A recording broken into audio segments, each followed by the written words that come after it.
the participation in this room of Japan's most respected industry leaders, representing trading houses, financial institutions, manufacturing champions, technology firms, service groups. It speaks for itself. It is not just attendance, it is confidence. Confidence in the Philippine economy today, and even more importantly, confidence in what the Philippines can become. For 7 decades, Japan has stood with the Philippines not only as a partner in development, but as a partner in actual transformation. And today, that partnership has grown stronger than ever. In this sense, trade and tourism are not supporting sectors. They are core drivers of economic expansion in the Philippines as we move forward. To our Japanese partners, many of you have been with us for decades. You did not wait for certainty, you helped create it. We will continue to strengthen our economy, improve our systems, and build an environment where your investment do not just enter the Philippines, but grow, succeed, and endure in the Philippines. Because our goal is not short-term growth. It is shared prosperity across many generations.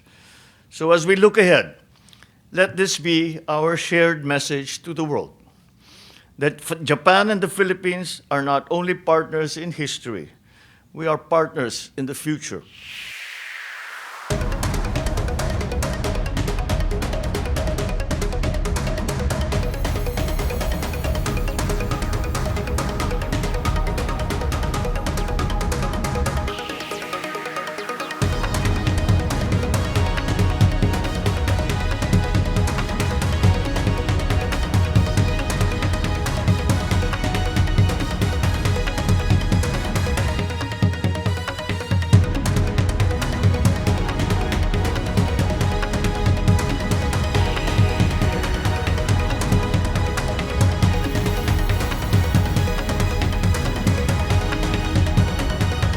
Ang tourism, it's just not bringing visitors to the country.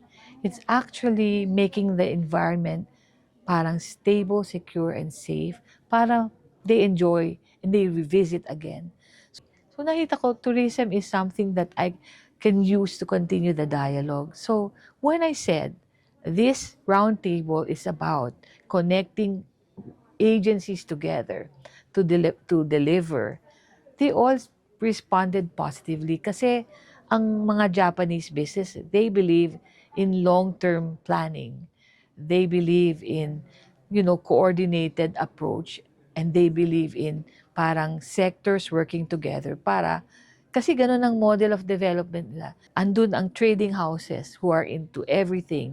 Andun yung banks, andun yung manufacturing, andun yung services, andun yung healthcare.